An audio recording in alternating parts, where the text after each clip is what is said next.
So before we get into today's video, me and Ari want to say a massive thank you to Rohan Sharma for becoming the newest Patreon on the channel. Thank you so much for your support. Your support gets me one... You're interrupting me.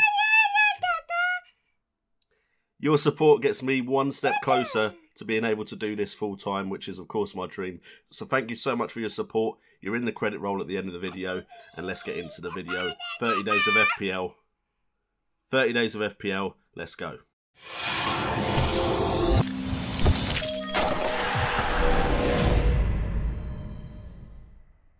What's up and welcome to FPL Today. My name is JNO and welcome to the channel and welcome to my look at team structure and budget.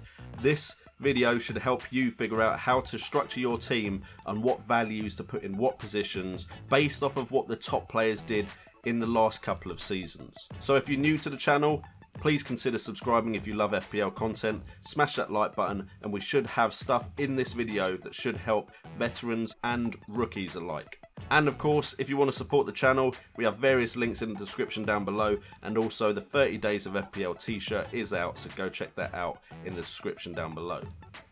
I feel like I said description down below twice. Never mind. So guys, yesterday we looked at formations and we looked at what the most popular formations are. But now we're going to look at the prices and what kind of structure and budget is used in various positions by the top players, so you can kind of base your team off of a similar range and hopefully get a better ranking. Now of course, there are going to be times in the season where you could completely ignore all of this and make a genius move and just jump up the rankings massively if you just kind of move out of this field, because a lot of the players are going to be basing their teams off of something similar, at least the good players. So if you do something massive and drastic, like I've seen some people do before, like play 4 or 5 defenders and all 4 or 5 of them have got clean sheets, you can get a massive raise in ranking by not following this structure. So don't feel like you have to be tied down to this. However, if we actually look at how the top players played and where they spent their money, we can actually see overall that on goalkeepers and defenders, we can see that the top players spent less than the majority of people playing the game, and in midfield and up front, the top players spent more. Now this is just because you're more likely to get points from people that can get assists and goals. They can get 2 goals, 3 assists and bonus points, which means they're more likely to get goals, more likely to get high point totals in a game where you can shoot you up the ranking. Defenders can get assists and goals as well, but generally they're going to get less. And then 1 goal from the opposition side can completely clean out a clean sheet. So defenders will generally score less than their more attacking counterparts. So if we have a look at each position individually, we can see that in goal, the general range you want to be looking at is 8.5 to 9.5 million. Now that can be built up of various combinations, but any more than that and you're probably wasting money on a player that's going to be sitting on your bench. The most popular option amongst the top players was actually 2 4.5 million goalkeepers last season, purely because Tom Heaton came in. And then as soon as we all realised Tom Heaton was doing so well, a lot of people downgraded their second keeper to a 4 million option just to save budget for elsewhere. The other option is of course a 5.5 goalkeeper, which means you can take your pick of David De Gea, Hugo Lloris, Peter Cech, and then just pick a 4 million goalkeeper and leave him on the bench. Both options can work out well for you, but I would definitely consider looking for a player like Tom Heaton. If he appears in goal in the Premier League season, you need to get him in your side, because sometimes he can save a game week by himself with the amount of save points he gets. And just quickly highlighting Tom Heaton, for 4.5 million, if you got him from the beginning of the game last season, you could have got yourself 149 points, the highest scoring goalkeeper in the Fantasy Premier League last season. Moving on to defenders, and the range you want to look at here is around the 24 to 27 million mark. Successful combinations, you're looking at 2 medium to premium price defenders that you're sure is nailed on and could get you points throughout the season, so over 5.5 and up. And then you're looking for 3 defenders that are 5 million and less. Now you can look to rotate these people, or you may find an option at 4.5 or 5 million that you just keep in your side. But at the beginning of the season, you may want to look at 4.5 million defenders, maybe 3 of them, because the budget is lower than later on in the game. So a good option at the beginning of the season might be a 5.5 million defender, 2 5 million defenders, and then 2 4.5. or maybe even 3 4.5 million defenders and only 1 5 million defender, just so you have someone secure there, because you may need to bring in a premium price defender that is just scoring loads of points, like say Marcus Alonso last season.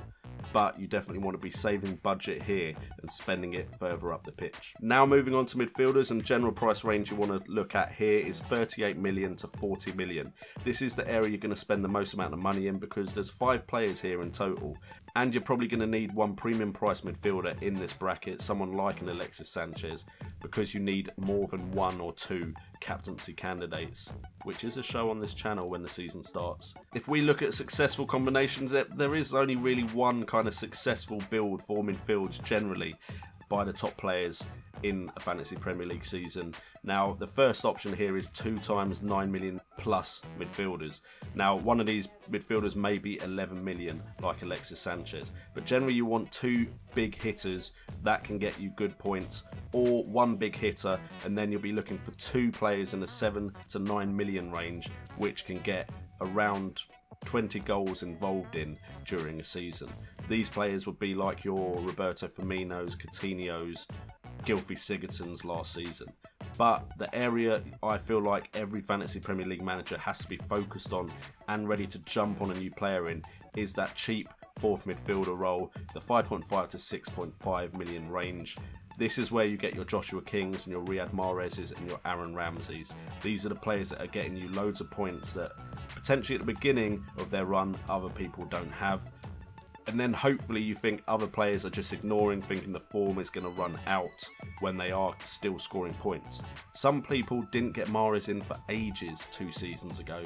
Some people didn't get Joshua King in until he was 5 games into his good run of form. So this is where you really need to act, I feel, the 5.5 to 6.5 million range.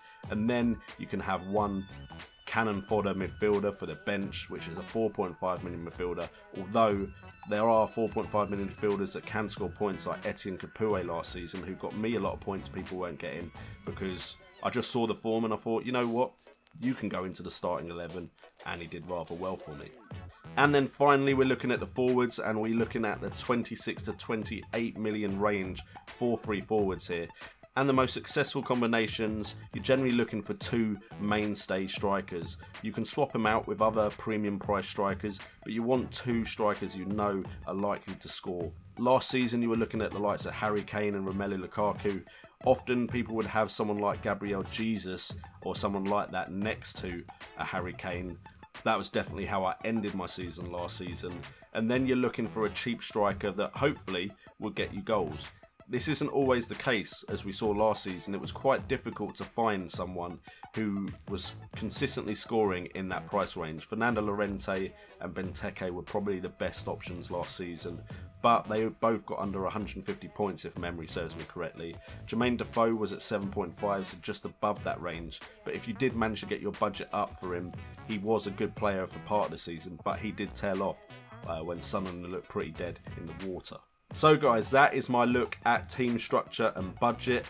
I hope this video has helped you new guys and you veterans as well. If you've enjoyed the content, please hit that like button and consider subscribing if you love FPL content or just want help boosting yourself up those mini leagues. Also check out all the links in the description down below, and check out the t-shirts on Teespring. There's the 30 days of FPL one, and there's also the official FPL Today t-shirt. Both will only be available up until the season kicks off, then they will both come down. So if you do want them, go get them while you can.